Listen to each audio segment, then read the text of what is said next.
Right now for Ben Lewis. Ben Lewis! Let's get it going.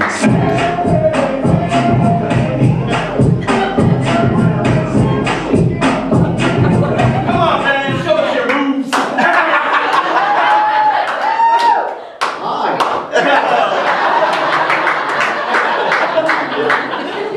Clearly, from my voice, you're telling me I've got no moves. You can tell that. I know what you guys are thinking, oh my God, two black people, what is this? That comedy jam? Like, oh my gosh. And it's funny, like, it's been a pretty good year for me so far. I've got to open up for a couple of different comedians in the past couple of months.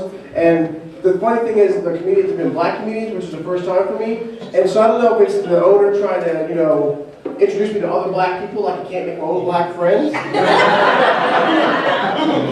Or with like some sort of black comedian outreach program. Because clearly I'm not a brother. I'm not going to deny it. It's like, you know, like, he doesn't even say the N-word. And I don't. But it's not like I'm against it or anything. It's more because my mom won't let me say it. And it's not that she's against it either. It's more she says that people who sound like Carlton probably shouldn't say the N-word.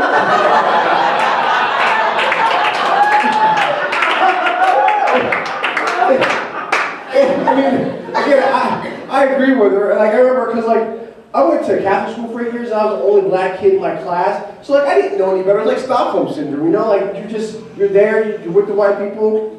That's what you do. So, like, in the hood, where I lived, like, they'd be walking around like, hey, you that new Snoop Dogg? I'm like, no, I don't know about that Snoop Doggy. Well, let me tell you about this Bryan Adams. That was the shit. He was waking up the neighbors and everything. That's a real title of a CD for Bryan Adams. Check it out. I don't even listen to Bryan Adams. He's a Canadian angel.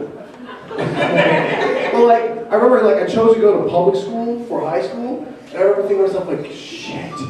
They're gonna make so much fun of me when I get into high school. So like, I remember practicing saying the N-word. Like I remember like standing in front of the mirror and practicing. Like I remember I turned around and what came out was like a mixture of like a Ninja Turtle and Ice Cube.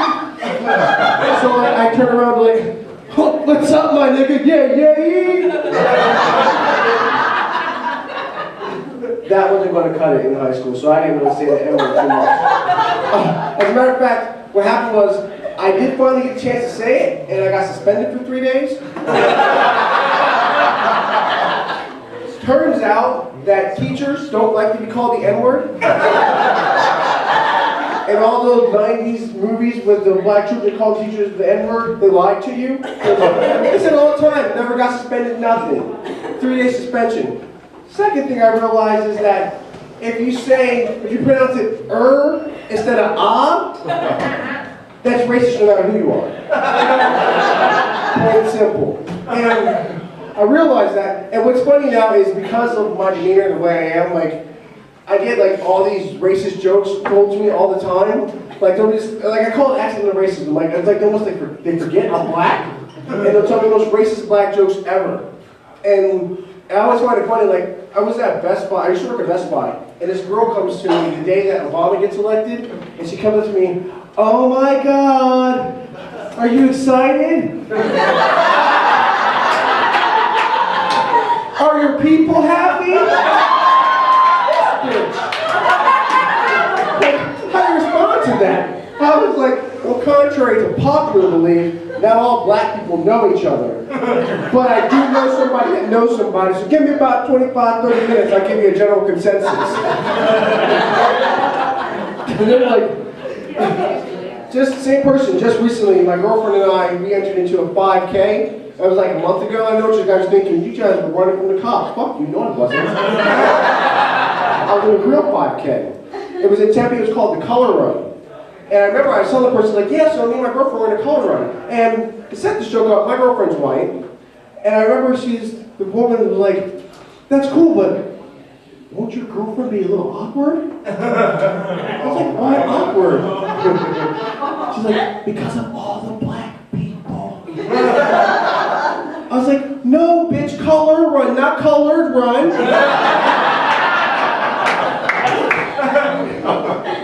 Let's get this out there now. If you still use the word colored, no matter how many black friends you have, you're racist. Plain and simple. Secondly, I'm pretty sure the last colored run was the Underground Railroad. Correct me if I'm wrong. I think that the best time, I was at the Cheesecake Factory. I just met my aunt, step-aunt, I don't know who she is. My mom, she married a white guy. She married a white guy, it's his sister, so I guess she's a step-aunt. I don't know what she is, because he's my stepdad, whatever white people call him. But we're at the Cheesecake Factory, and my mom was talking about the cornfields driving from Gilbert. I live in Gilbert, which is like White Country 2.0 if you've never been there before. But I like to describe Gilbert like the movie Footloose. Just a bunch of teenagers who just want to dance. That's all they want to do. They just want to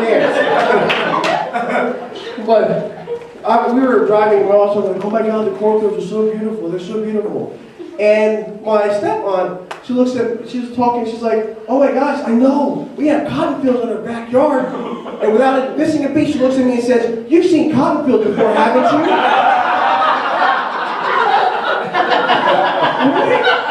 I was so pissed off. And I stood up and I was like, I'm pissed off.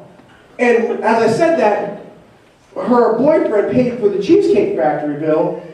And she's like, oh, excuse me, I was like, I'm pissed off that you didn't say anything about the cotton fields earlier. Oh my God, I love cotton fields. They're so amazing. The moral of that story is, if you're going to pay for my Cheesecake Factory bill, I will pick your fucking cotton. That's what the Cheesecake Factory should say, Cheesecake Factory. One free bill away from slavery. Okay, guys, that's my time.